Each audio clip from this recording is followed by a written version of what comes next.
potential researchers from Israel to come to Estonia, which would be very welcome. We have to hurry along to our final presentation before we get to the coffee break.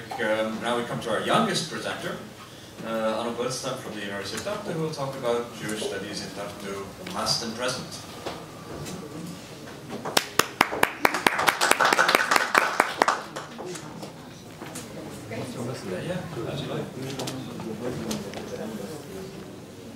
Ladies and gentlemen,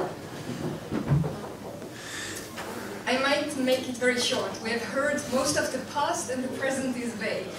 But instead of this, I will still keep your attention for 10 to 15 minutes. And I would like to bring out what, in my eyes, is most exceptional about the past of the Jewish studies in Estonia and what is the situation today. First of all, the chair that was founded in 1934 at the University of Tartu was exceptional because it was founded at the Faculty of Philosophy and not at the Faculty of Theology, as it was common in the rest of continental Europe. And why is it exceptional? As you might know, the idea of modern Jewish scholarship, or Wissenschaft des Judentums, emerged in the beginning of the 19th century in Jewish circles in Germany. And it was a response to modernity and enlightenment, Haskalah, and the reaction to the challenges that came along with this modern world and changes. So the approach to the Jewish knowledge needed new methods, up-to-date methods of philological and historical criticism in order to express the contents of Jewish texts in the vocabulary of and terminology of contemporary European scholarship. And this brought along a systematic presentation of Judaism for its own purpose. The idea emerged that the Wissenschaft des Judentums should be an independent discipline, free of all apologetic and theological motives. So the forefathers, or the outstanding Jewish academics and founders of this new modern Jewish scholarship, like Leopold Zunz, Abraham Geiger, and Moritz Steinschneider, they struggled for independent chairs for Jewish studies at philosophical faculties of state universities. That Jewish studies should be equal with other studies and disciplines and not part of theological faculties as it had been until then. But as we see, the struggle took some time, and most of the Jewish studies were done at the theological faculties.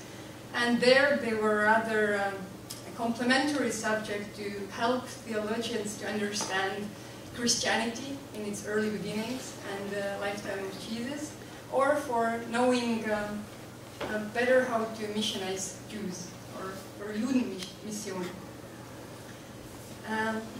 This stream came to be true only in Estonia in 1934, that the discipline for Jewish studies was indeed founded at the Faculty of Philosophy.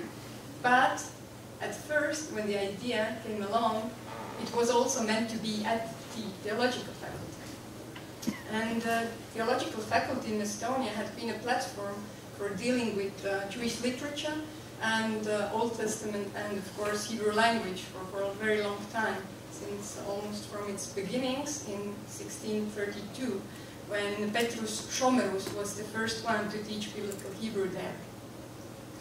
And as a side remark, the theological work and dealing with Hebrew brought along also the first translation of the whole Bible into Estonian in the beginning of the 18th century.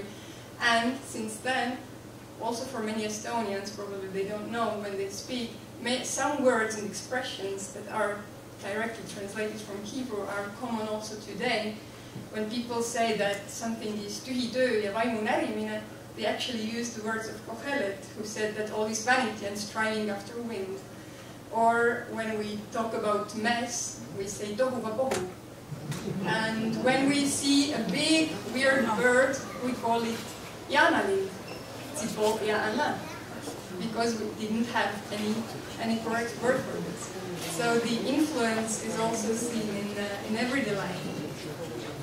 and also the studies of Hebrew language and also a bit of rabbinical literature continued in the Tartu University after its reopening in 1802. And also in the end of the 19th century, 1865, a chair for Semitic languages was opened at the Faculty of Theology. That was also later held by the Alexander von Bulmering, whose name we already heard. And it was also actually the initiative of Estonian theologians, or they at least created the idea of founding a chair for Jewish studies at the University of Tartu.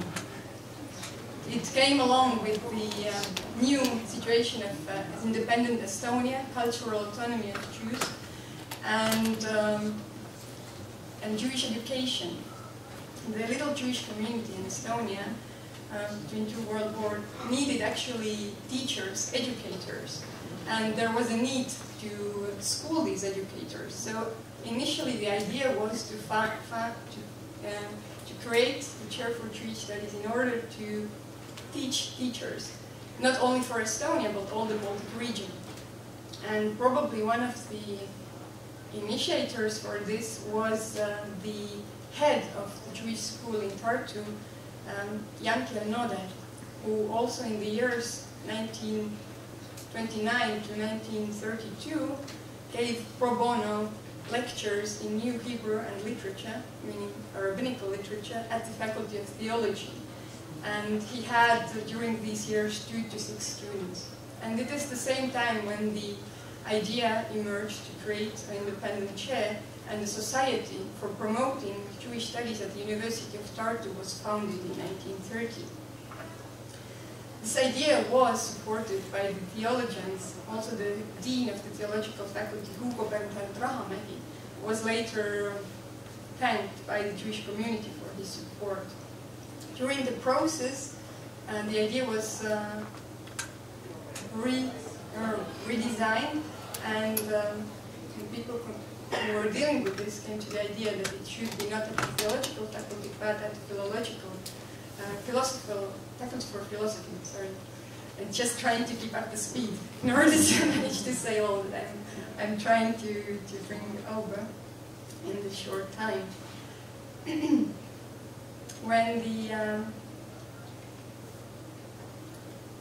When it came to the opening of the chair, it was not as easy as one would have thought, because the idea I emerged in 29, but actually the chair was opened in 34. The problem was that the university granted the allowance to open such a chair, but on the condition that this financial support has to come from the Jewish community itself, that arouse different considerations and discussions in the community, if one needs such a chair at all, and is it worth money.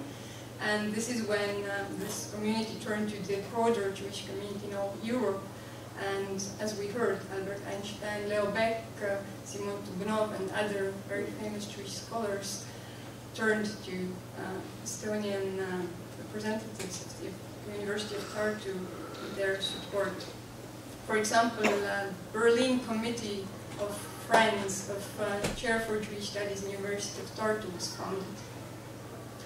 After the society had managed to overcome the financial issues, the chair or the professorship was claimed vacant by the end of 33, and in early 34 it was then opened, and Lazar Kulkovich, of whom we heard so much already today, was appointed as a professor for this chair. And it was due to his scientific approach that the chair didn't end up to be just an educational facility for teachers, but a real scientific institution in the ideal of Wissenschaftliches Judentum as it had to be. Kulkovich claimed that his work is purely scientific and its base is language. Basically, what he continued was also in the chair for Jewish studies, it was the language that was dealt with. So in my opinion, it is Hebrew language that is the bridge between the past of Jewish studies and the present. Also, when working, the chair was rather small, managing to host 21 students altogether from Estonia, Latvia, Germany, and Lithuania, as we heard. of whom 15 were men and 6 women. 3 of the students received master's degree, and there was 1 promotion of a student from outside. And the courses varied from a wide range. Mostly were taught by Burkovic himself during all these years. 10.5 hours lectures every week, covering Old Testament books, medieval Hebrew poetry to modern Hebrew literature, not mentioning all the Semitic languages, plus Jewish philosophy, Hasidism, and also lectures about mysticism. But in addition to his pedagogical and managing tasks, because he had all the time to find support for his students also, and to find rooms where the seminaries could take place, it also was partly done in the rooms of Faculty of Theology.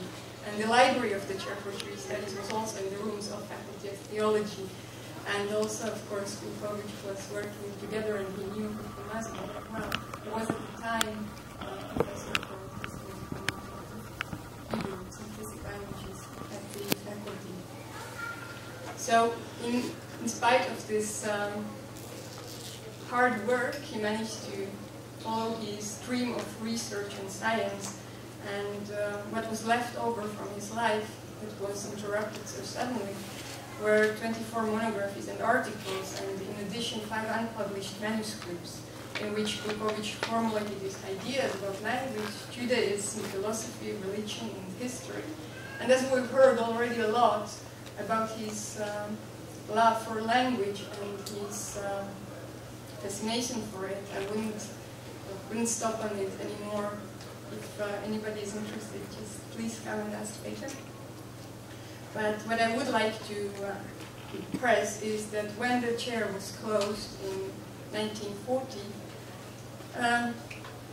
much of it was gone, but the interest for Judaism and its literature and its language did not disappear.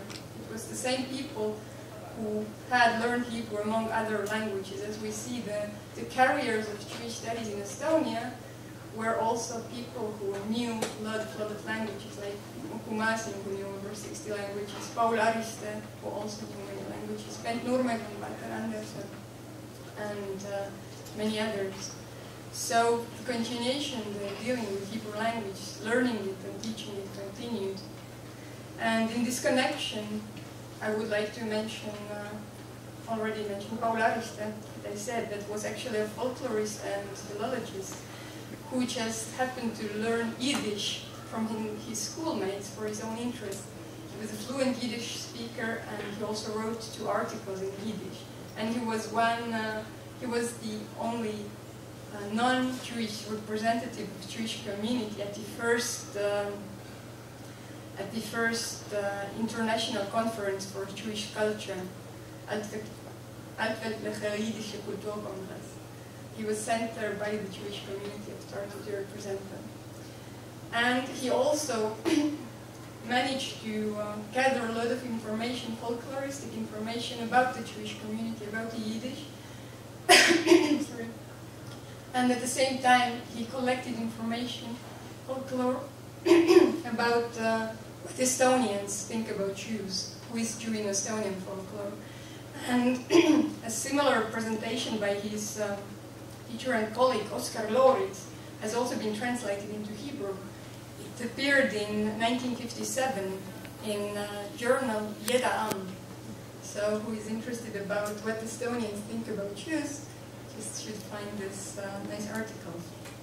And Yiddish has also been one of the topics of nowadays philologist Anna Bershik, who is working at the Tallinn University, who has done a lot of research about Paul Ariste himself and about the Yiddish that is spoken into Estonia. So we see that after 1940, there is no such thing as Jewish studies as itself as an independent discipline in Estonia, but interest goes to different disciplines. People who are interested in the language or in the culture continue to research it and transfer it to the Estonian public. As Tiidu Kumasin, with his enormous work that we heard about. But among this scientific, theological and philological work that he did, Ukumazing also just loved to read Hebrew literature, modern literature, and one of his favorite novelists is supposed to be Shmuel Yosef Agnon. And he also translated these stories from Hebrew into Estonian. But as the attitude towards everything Jewish during the Soviet Union was not nothing special, or rather it was said it was a difficult situation, it was not allowed to be published. So the translations were published only after Ukumazing's death. And the continuation of translating work was taken over by his student, Professor Kalle Kasemaa, who was also the dean of the Faculty of Theology when it was reopened in 1991, because also the Faculty of Theology, as also the Chair for Jewish Studies, were closed down in 1940. There had been 50 years of not silence, but the only place where one could really learn and deal with Old Testament text in Hebrew was the Theological Seminary of Estonian Lutheran Church. And Kalle Kasemaa, whom I mentioned, is my own teacher and a very wonderful person. He was the reincarnation of Jewish studies in Estonia after the regaining of the independence. He is an Old Testament scholar, but his main interest is also languages, and he is a translator, thanks to whom Estonians can read more than 25 different pieces translated from Hebrew into Estonian. Among them works from such authors like Abraham ben Yehoshua, Shmuel Yosef Agnon, Amos Oz, David Shachar, Yehuda Amichai, David Vogel, Savion Litrek, Aaron Appelfeld, Shulamit Lapid, Yehoshua Genaz, Judith Katzir, Alona Kimchi. It's a wide world, but not only this. Also, thanks to Kalle Kasemaa, there is in Estonian Halevis Kuzari, Sefer Kuzari, and also from Moshe Chaim Lutzato, Megillat Yesharim, Beit Hatfutsot, and also the Pantry of Dvorah from Moshe Cordovero. And of course, all these books have also commentaries that Kalle Kasemaa has written. And this year, I hope we expect the translation of the tractate Shabbat from Talmud that he has also done. So mostly the connection to Jewish studies until now, what is based on is the studying of language and the interest in language. As we talk about the situation today, there is no such thing as a chair for Jewish studies in Estonia at the moment. And I'm not sure if there will be, because the times have changed and the possibilities have changed. But there's still the Faculty of Theology in Tartu gives the possibility for students, or actually obligates them to study biblical Hebrew at least for one semester, and for the ones who are interested also more. And there is just one course, Introduction to Judaism, that is offered today instead all the variety that Kulkovich taught. But from my own side, I see that there is hope until there are people who are interested and want to continue to teach and learn. So I hope the situation won't get worse, but only better. So from my side, it's it. I think then we can have off here.